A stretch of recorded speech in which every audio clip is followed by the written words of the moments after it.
Join Forum IAS Academy, trusted by hundreds of toppers, including IAS Rank 1 Shruti Sharma.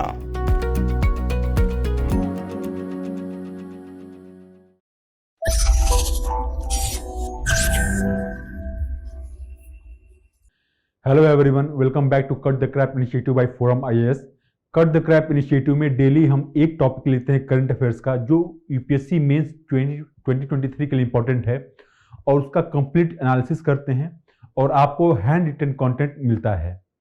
तो description में link दिया रहता है, वहाँ पे आप जाके टेलीग्राम चैनल का लिंक है वो, उसको सब्सक्राइब कर लें और डेली बेसिस पे जो भी कंटेंट अपलोड किया जाएगा वहाँ पे उसको आप डाउनलोड करके रखें अपने फर्दर रेफरेंस के लिए। और कट द क्रैप इनिशिएटिव में जो आज का टॉपिक है वो है डिफेमेशन को लेके। राहुल गांधी को गुजरात के एक लोकल कोर्ट ने सजा सुना है 2 साल का क्रिमिनल डिफेमेशन के केस में। तो उनके ऊपर एक केस था डिफेमेशन का, जो कि कर्नाटका में उन्होंने एक रैली की थी 2019 में, और उस रैली में उन्होंने कुछ स्टेटमेंट्स दिए थे, लाइक मोदी सरनेम को लेकर उन्होंने कुछ कमेंट किए थे। उसके रिगार्डिंग उनके ऊपर केस हुआ था गुजरात में और ट्रायल हुआ। उसके बाद वहां की कोर्ट ने 2 दिन पहले सजा सुनाया। सजा उनको 2 साल का हुआ है। तो हमारा यहाँ पर ऑब्जेक्टिव ये है कि हम ये समझेंगे कि डिफेमेशन होता क्या है, कानून में कहाँ इसकी बात की गई है, और क्या इसके क्रिटिसिज्म से क्या इसकी आलोचनाएं हैं। सुप्रीम कोर्ट ने अभी तक अपहेल्ड किया है क्रिमिनल डिफेमेशन को। डिफेमेशन इंडिया में सिविल ऑफेंस भी है, क्रिमिनल ऑफेंस भी है। तो क्रिमिनल ऑफेंस को बार बार नलिफाई करने की बात हो रही थी, लेकिन अभी तक सुप्रीम कोर्ट ने उसको अपहेल्ड किया है। फिर हम देखेंगे कि सुप्रीम कोर्ट के क्या ऑब्जर्वेशंस रहे हैं क्रिमिनल डिफेमेशन को लेके। उसके बाद देखेंगे कि लॉ कमीशन का क्या व्यू है इस पे।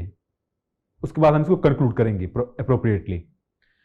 तो पहली बात यह है कि राहुल गांधी को डिफेमेशन केस में सजा मिला है, और कोई भी सिटिंग एमपी होता है या एमएलए है, उसको अगर 2 साल का सजा मिला तो उसका जो डिस्क्वालिफिकेशन है वो इमीडिएट होता है। मतलब कि उसकी जो मेंबरशिप है पार्लियामेंट की या फिर स्टेट असेंबली की, वो तत्काल प्रभाव से उसको डिस्क्वालीफाई कर दिया जाता है, उसकी सदस्यता को रद्द कर दिया जाता है।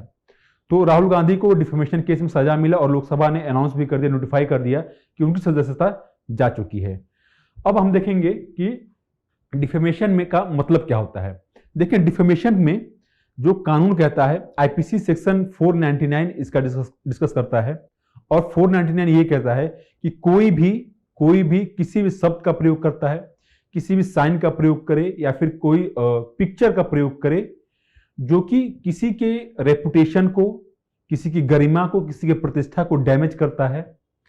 और ये जो इस्तेमाल है शब्दों का या फिर पिक्चर्स का, ये जानबूझ के किया गया हो कि अगर कोई जानता है कि अगर हम ऐसे शब्द का प्रयोग करेंगे तो किसी के वो शब्द और पिक्चर जो फॉल्स हो, तो जानबूझ के गलत तरीके से किसी के प्रतिष्ठा को चोट पहुंचाने को कहते हैं डिफेमेशन, यानी मानहानि।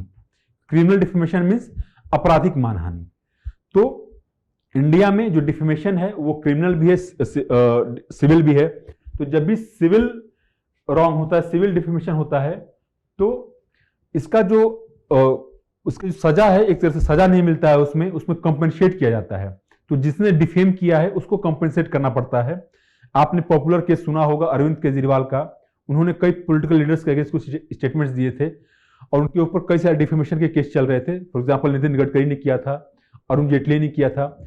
अरुण जेटली का जो केस था, अरुण जेटली ने 10 करोड़ रुपए का मानहानि का दावा उनके ऊपर किया था, और इसमें इनको माफी मांगनी पड़ी, तब जाके इनको बरी किया गया। मीन्स कि अगर वो माफी उनकी स्वीकार नहीं होती या फिर नहीं माफी मांगते तो उनको 10 करोड़ रुपए कंपनसेट करना पड़ता। तो बेसिकली जो कोर्ट होता है, जो क्लेमेंट होता है, वो एक क्लेम करता है कि मेरे इतना मेरा मानहानि हुआ है और मुझे इतना कंपनसेशन चाहिए, और कोर्ट इस कंक्लूजन पे आता है कि कितना कंपनसेशन मिलना चाहिए। और कोर्ट जब कंक्लूड करता है तो इस बेसिस पे होता है कि किसका मानहानि हुआ है, उसका स्टेचर क्या है, कितने लोग उसको जानते हैं।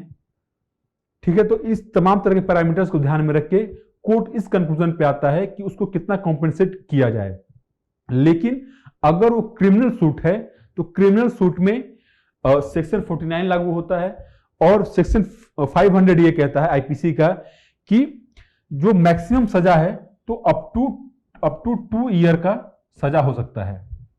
क्रिमिनल डिफेमेशन में अप टू 2 ईयर का सजा हो सकता है, और यही हुआ है राहुल गांधी को। तो इसकी कई सारे आलोचनाएं हो रही हैं इस केस का। इनफैक्ट ये कई बार सुप्रीम कोर्ट में भी गया है कि क्रिमिनल डिफेमेशन को अनकॉन्स्टिट्यूशनल करार दे दिया जाए, क्योंकि ये एक चिलिंग इफेक्ट होता है freedom of speech and expression पे इसका। देखिए, पहली बात तो ये है कि डिफेमेशन क्रिमिनल क्यों है इंडिया में। तो डिफेमेशन क्रिमिनल इसलिए है क्योंकि इसको पहले ब्रिटिश गवर्नमेंट ने लाया था। तो ब्रिटिश गवर्नमेंट के समय सरकार की आलोचना के लिए लोगों को कॉन्सिक्वेंसेस झेलने पड़ जाते थे। तो उस समय सरकार की आलोचना को कम करने के लिए जो ब्रिटिश गवर्नमेंट ने डिफेमेशन को एक क्रिमिनल डिफेमेशन भी लाया था कानून में। पहला उसका रीजन ये था कि सरकार उससे सवाल ना पूछे जाए, सरकार की आलोचना ना हो। दूसरी बात इसमें यह है कि अब अगर हम कॉन्टेम्पोरेरी टाइम्स में बात करें तो क्रिटिसिज्म यानी आलोचनाओं को दबाने के लिए जो बड़े पॉलिटिकल लोग होते हैं या फिर रेपुटेड लोग होते हैं, फिर बड़े बड़े कॉर्पोरेट हाउसेस होते हैं, वो अपने क्रिटिसिज्म को दबाने के लिए, रोकने के लिए क्रिमिनल डिफेमेशन का इस्तेमाल करते हैं। मींस उनको थ्रेट दिया जाता है कि अगर आप मेरा नाम लेके मुझे डिफेम करेंगे, सो कॉल्ड डिफेम करेंगे, तो आपके ऊपर क्रिमिनल डिफेमेशन का केस लगाया जा सकता है। तो कॉन्टेम्पोरेरी टाइम में जो पब्लिक सर्वेंट्स और जो कॉर्पोरेट लीडर्स हैं, कॉर्पोरेट हाउसेस हैं, वो इसका इस्तेमाल करती हैं। ठीक है। फिर अगर हम बात करें तो जुडिशरी ने भी जब भी डिसाइड किया है क्रिमिनल डिफेमेशन को लेकर, तो इस बात को ध्यान में नहीं रखा है कि क्या उसका फ्रीडम ऑफ स्पीच पे क्या उसका इफेक्ट हो सकता है, या फिर ये कहें कि जो पॉलिटिकल डिसेंट के ऊपर क्या उसका इफेक्ट हो सकता है। क्योंकि आप देखें कि जो राहुल गांधी का केस एक तरह से पॉलिटिकल डिसेंट का मामला है। उन्होंने मोदी सरनेम को लेकर कुछ अपने कमेंट्स दिए थे जो कि एक नेता को नहीं देने चाहिए थे, बट फिर भी इस तरह का सजा दे देना किसी को, ये एक डिस्प्रोपोर्शनेट सजा है। ठीक है। तो यहां पे ये है कि जो फ्रीडम ऑफ स्पीच है या फिर पॉलिटिकल डिसेंट है, उसके ऊपर कितना इसका मेजर इंपैक्ट हो सकता है कि कल को जो भी लोग पॉलिटिकल रैली में अपनी बातें कहेंगे, तो जिस लेवल का, जिस स्तर का क्रिटिसिज्म हो सकता है गवर्नमेंट का, उससे लोग दूर होंगे। क्यों? क्योंकि देखिए कि अगर उनको सदस्यता चली गई, उनको डिस्क्वालीफाई कर दिया गया, तो 2 साल का सजा मिला है उनको। और आरपीए सेक्शन 8 ये कहता है, सेक्शन 8(3) ये कहता है कि 2+6 साल तक और चुनाव नहीं लड़ पाएंगे जब उनका सजा कंप्लीट होगा उसके बाद। तो 8 साल तक वो चुनाव नहीं लड़ पाएंगे। अगर बीच में उनको स्टे मिल जाता है या फिर उनका कन्विक्शन रिवर्स हो जाता है, तब अलग बात है, उनका डिस्क्वालिफिकेशन भी खत्म हो जाएगा। लेकिन अगर अभी हम देखें तो ये बड़ा जो है कि जो लोगों का अधिकार है पॉलिटिकल डिसेंट का, उसके ऊपर उसका बुरा प्रभाव पड़ेगा। फिर है कि जो एक्टिविस्ट होते हैं, जो एक्टिविस्ट बड़े बड़े करप्शंस को एक्सपोज करना चाहते हैं, उनको भी धमकी दी जाती है।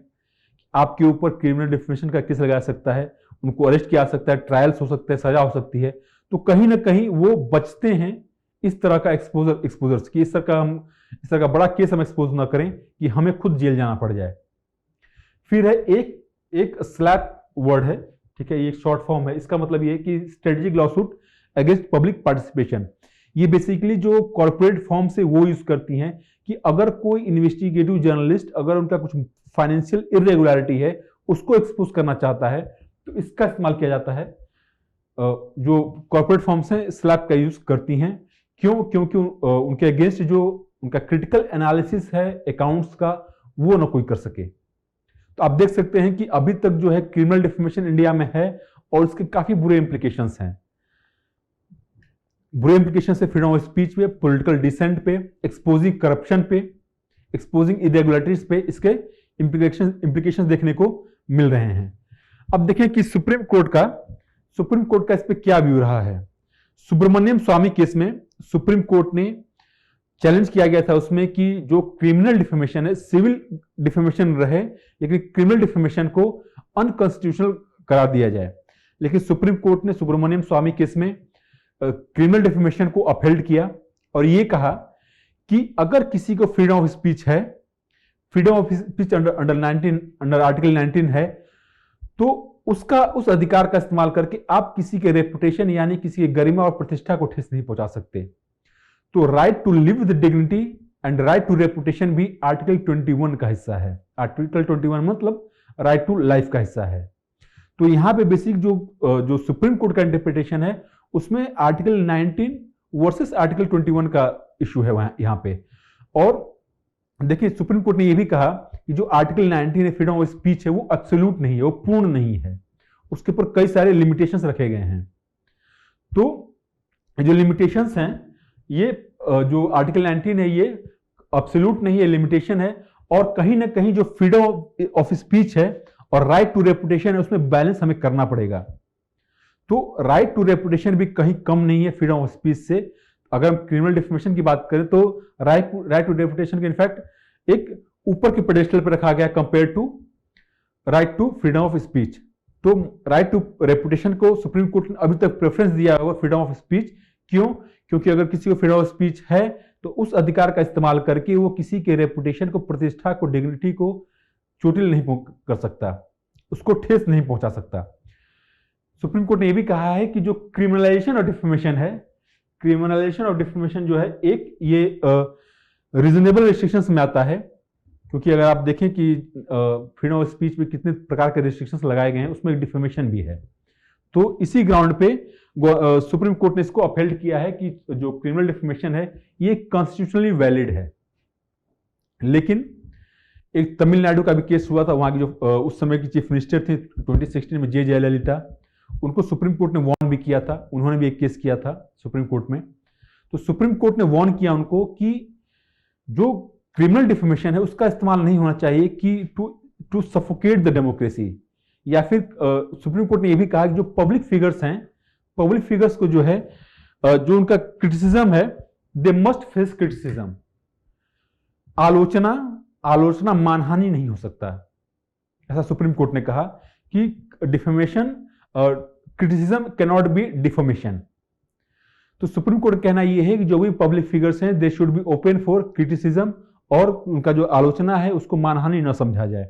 और इसी केस में सुप्रीम कोर्ट ने जो ट्रायल कोर्ट्स हैं, जो लोअर कोर्ट्स हैं, उनको भी ये एडवाइजरी जारी की कि जब भी क्रिमिनल डिफेमेशन का केस आता है तो बहुत सोच समझ के उस पर आगे बढ़ाया जाए, या फिर किसी को समन भेजना है, किसी को अरेस्ट करना है, या इस तरह की कोई बात है तो उस पर सोच समझ के डिसीजन ट्रायल कोर्ट्स लें।